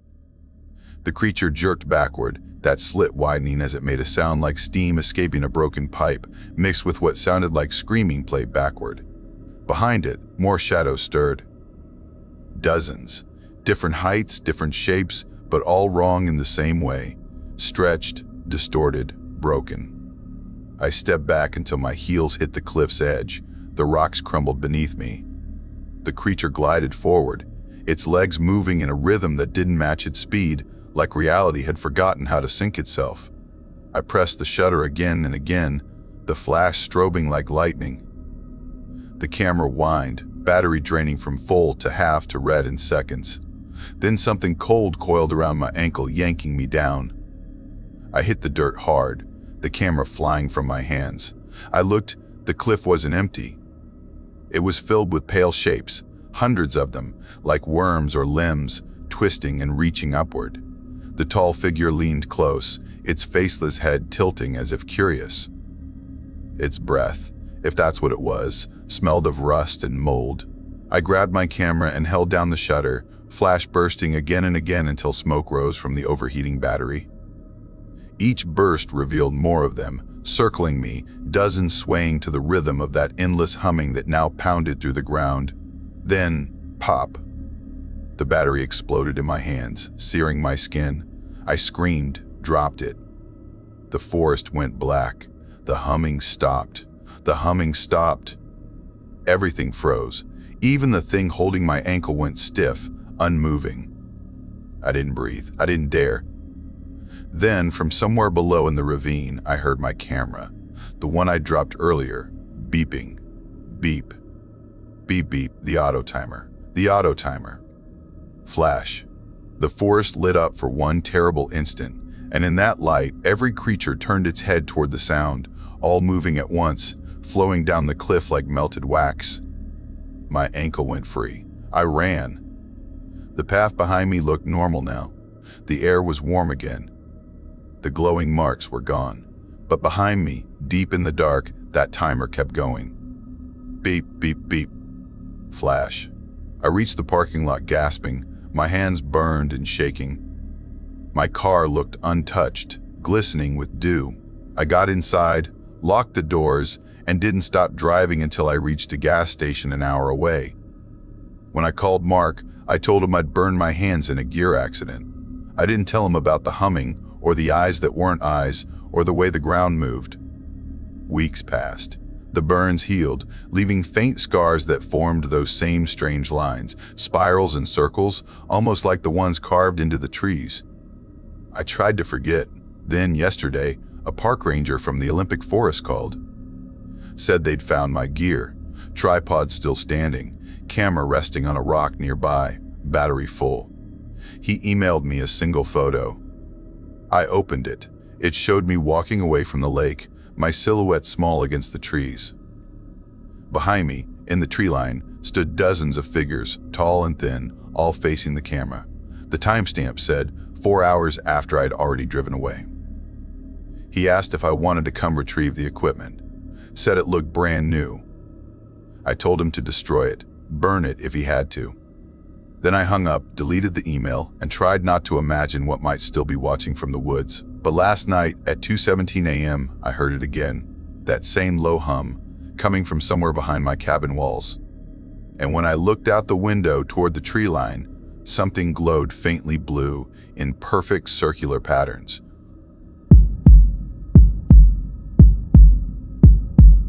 I never believed forests could remember things, but the one behind my grandparents' house did. I swear it did, because even years later, I still hear it breathe when I close my eyes. My name's Mark, and last summer I drove out to a forgotten corner of Washington State, deep in the Pacific Northwest, to help my grandfather recover from a surgery on his hip. I worked as a photojournalist in Seattle back then, chasing stories in concrete jungles, not pine forests. But when my grandmother called, saying Grandpa Walter couldn't walk and she couldn't manage alone, I packed my things, quit my job for the season, and made the drive north through endless gray skies and silent evergreens. Their place wasn't near any town. It was beyond one. The nearest human life was a gas station 40 miles east, and after that, nothing but wilderness. Their cabin sat near a ridge, surrounded by towering cedar trees that looked older than memory. When I was a kid, I'd visit them every summer, but I never liked walking into that forest. It always felt too quiet, like it was waiting for something. That first week after I arrived, everything seemed fine. Grandpa was doing better, even cracking jokes from his recliner. My main job was to help him upstairs, cook meals, and walk his old shepherd, a gray-muzzled dog named Scout. Morning walks were peaceful, misty trails, dew-soaked leaves, the smell of pine and damp earth. Nights, though, were different. The woods changed after sunset. The air thickened, sounds carried differently, and even Scout seemed more alert. The first few nights, I brushed it off as imagination. The Pacific Northwest can play tricks on your senses. One minute you hear nothing, the next you swear something's moving behind you. But then came that night. It was around 8:15 p.m. The sun was setting behind the mountains, bleeding orange through the trees. Scout and I had been walking the trail behind the house, a narrow dirt path leading through ferns and moss-covered stones. We'd gone about half a mile in when I heard it. A whistle. Soft at first, then clearer. 4 notes, rising, then falling. I froze. Scout froze too, ears up, body stiff. The whistle came again, closer this time, maybe 50 feet away. I shined my flashlight toward the sound, cutting through the mist, but there was nothing. Just branches swaying gently. I tried to tell myself it was a bird, maybe a night thrush. But the rhythm was too deliberate, almost like a person. Scout started growling, low and steady. Then came another whistle, this one answered by a faint rustling deeper in the woods. I didn't wait to find out more. I turned around, tugging Scout's leash, and we jogged all the way back to the house. When I told Grandma what happened, her face drained of color. She asked, "Did you whistle back?" "No," I said. She nodded slowly, almost relieved. "Good. If you hear it again, just ignore it." I asked her why, but she wouldn't answer. She only muttered that the forest had its own rules, and it was best not to talk to it after dark. That night, I lay awake, listening. Around midnight, I thought I heard faint footsteps outside on the gravel, then another whistle, softer, distant, almost curious. The next morning, Grandma told me not to go into the woods anymore.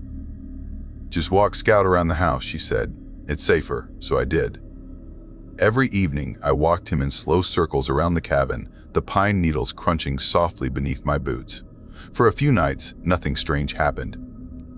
I started thinking maybe I'd overreacted. Then came Friday. It was my second to last night there, and the sky was a dull steel gray, clouds heavy and low.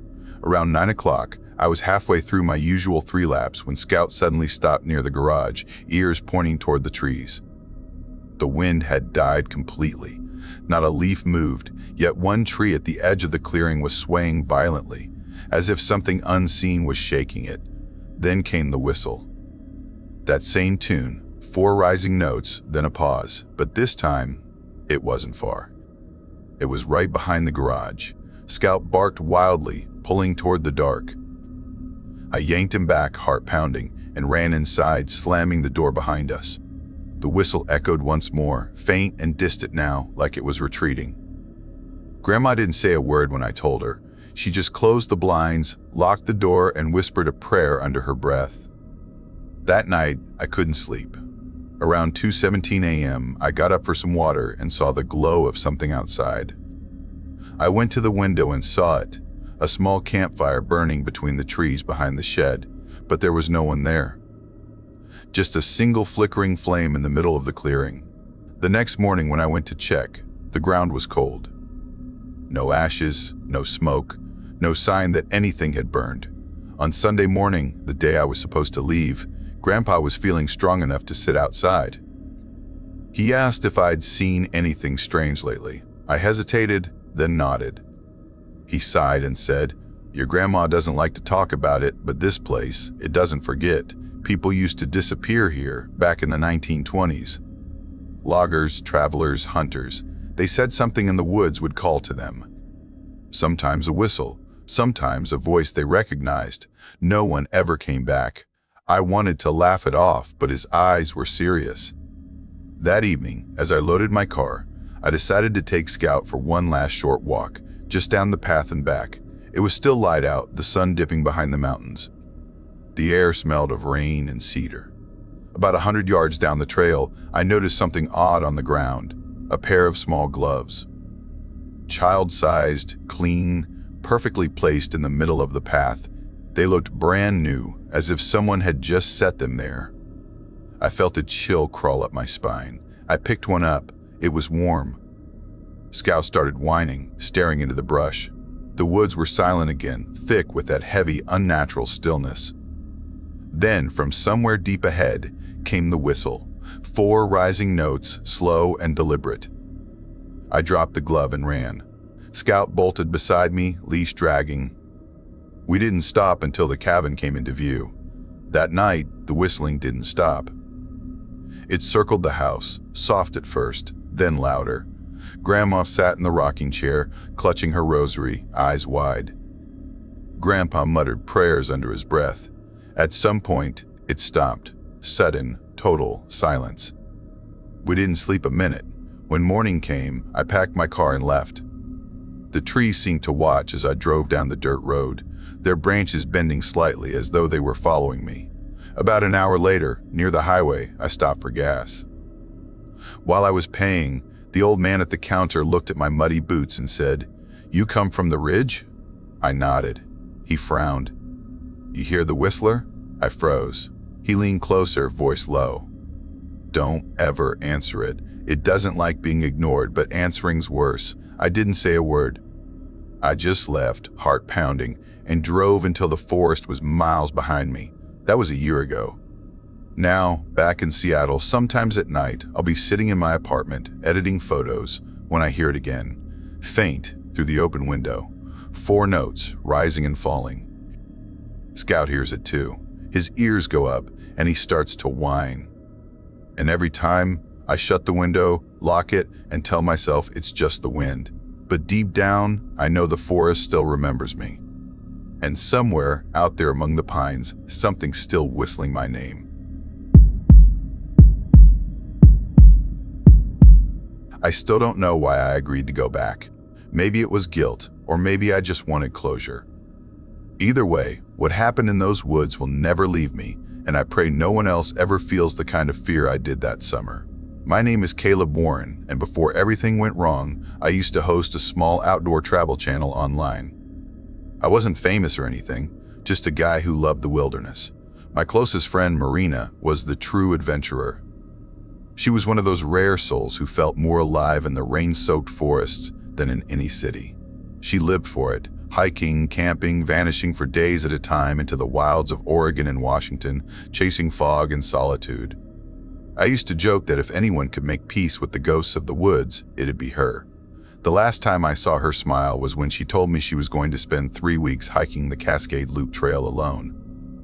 It cut deep through the old-growth forest near the Mount Rainier backcountry, a place thick with fir trees, mist, and legends of things best left unspoken. I helped her pack. Tents, freeze-dried meals, flares, a journal, and a tiny camera. She planned to send me updates whenever she reached the ranger stations along the trail. I was supposed to meet her halfway, at a place called Raven's Peak Lodge, bring new supplies, and hike with her a few days. The first few weeks went fine.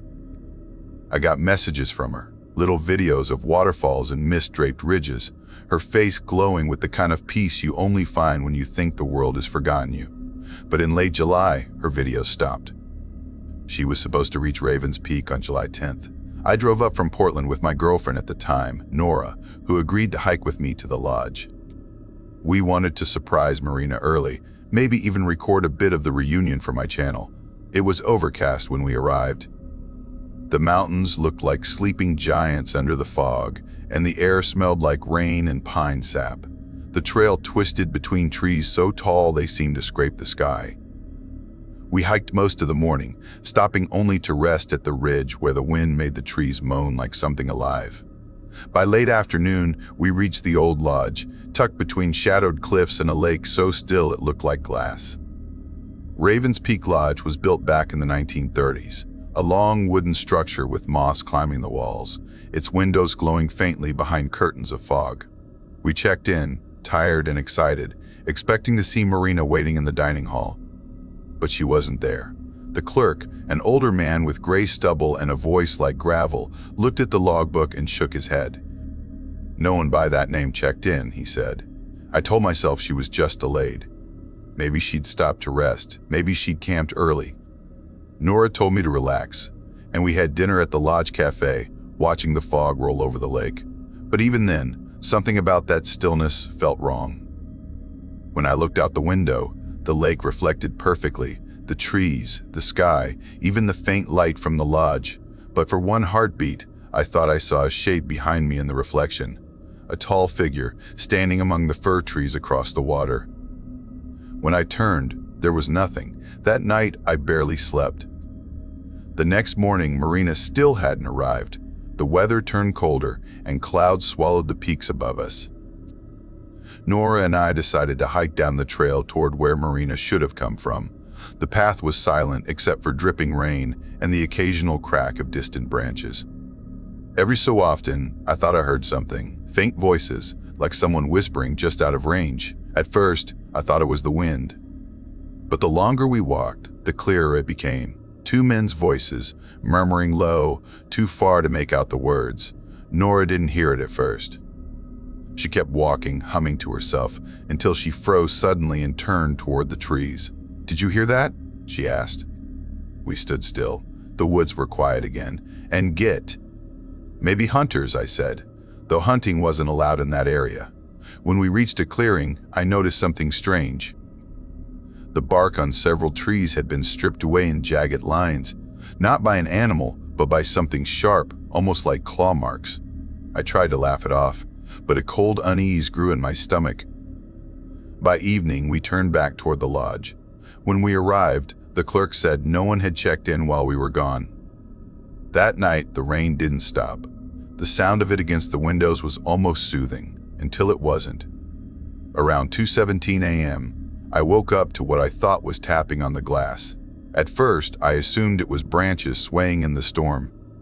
But when I looked, I saw something pale move across the reflection of the window. It wasn't in the glass, it was behind me. I spun around, nothing. Just our gear and the dark outline of the doorway. Nora stirred beside me, mumbling in her sleep. I whispered her name, but before I could wake her, I heard a sound outside, slow footsteps, crunching on wet gravel, circling the cabin. Then silence. The next morning, I went to the ranger station and told them my friend was missing. They promised to send out a small search team. Days passed. Nothing. Then, 11 days later, they found her. She was discovered deep in a ravine about 5 miles from the trail, dehydrated, bruised, and too weak to speak. When I visited her in the hospital, she barely looked human anymore. Her eyes were hollow, her skin grayish. She didn't talk to the police, not a single word. For years, she wouldn't tell me what happened. It wasn't until last winter, 5 years after the incident, that she finally broke her silence. I still remember that night vividly. We sat on my porch in Oregon, the wind carrying the smell of cedar and rain. She looked older than she should have, her hands trembling as she clutched her mug. When she spoke, her voice was quiet, distant, as if she was reliving it. She told me she'd been hiking through the deeper parts of the forest near Silver Hollow Ridge, where the trail thins and fog moves like a living thing. Late in the afternoon, she'd stopped to rest. That's when she first heard them, the men's voices. They were faint, somewhere behind her, echoing through the trees. She assumed it was other hikers, but the voices never passed her. They just stayed behind, always the same distance away. She shrugged it off, made camp near a small creek, and cooked her last meal before dusk. The forest was dead quiet, no crickets, no birds. She said the silence felt heavy, as if the woods were holding their breath. Then the voices came again. She couldn't make out the words, but one voice was deep, almost growling, the other high-pitched and raspy. They were closer this time, circling the area. When she turned off her lantern and looked out, she saw movement, 2 shadows between the trees. Her tent began to shake gently, like someone brushing against it. Then the sound of something dragging across the dirt, slow and deliberate. She didn't move, didn't breathe. Sometime past 3:12 a.m., the noises stopped, but when she woke the next morning, her food bags were torn open. Every packet of dried fruit and jerky gone. She thought maybe it was raccoons, until she noticed the zipper of her pack had been undone, perfectly straight, like a human hand had opened it. For the next 2 days, she kept hearing them, the same voices following, whispering, laughing. When she quickened her pace, the sound stayed just far enough away to keep her on edge. On the third night, as she crossed a small clearing near a frozen lake, she saw her own reflection in the water, but behind her reflection stood two shapes. One tall and lean, the other shorter but broad-shouldered, their faces hidden by shadows. She turned, and the space behind her was empty. That's when panic took over. She started running, her flashlight bouncing, breath ragged, until she stumbled and fell. She crawled behind a log, turned off her light, and waited. Minutes later, she heard footsteps crunching through the underbrush. Then a voice, clear this time, deep and ragged. There she is. She turned her light on them for 1 second. Two filthy men, barefoot, with long, tangled hair and eyes that didn't look sane. One grinned, showing blackened teeth. She ran. Branches tore her skin, thorns snagged her clothes, but she didn't stop. She ran until her lungs felt like fire. When she thought she'd lost them, she slipped into a ravine and stayed there for days, hiding under ferns and fallen logs. Sometimes she'd see them walking above her, muttering, searching. She said they smelled like rot and earth. Their voices drifted down through the fog like whispers from graves. For almost 2 weeks, she drank from puddles and ate wild berries. Her body was covered in scratches and bruises, but somehow she survived. When the rangers found her, she was whispering the same words over and over. They live in the trees. They never left. After telling me all this, she stared into the dark woods behind my house and said something that still chills me. They're not just men, Caleb, not anymore. I asked what she meant, but she wouldn't answer. Later that night, as she slept on my couch, I looked out the window toward the forest that bordered my backyard. The wind stirred the fir branches, and for just a moment I saw something high above, a pale figure perched among the treetops, perfectly still. When I blinked, it was gone. I never told Marina. She stopped talking to me a few months later, moved out of state, and cut all contact. I heard through a friend that she refuses to go near forests anymore. But sometimes, when I drive through the misty mountain passes of the Pacific Northwest, I catch myself glancing into the tree line. Because sometimes, the deer that cross the road stop and stare too long, their eyes too focused, too aware. And sometimes, at the edges of the lakes, the reflections don't move quite right. If you ever find yourself hiking through those forests and you hear voices that never get closer, just keep walking. Don't look back, because whatever lives out there beneath the pines, it watches. It waits. And if you see its reflection before you hear it, it's already too late.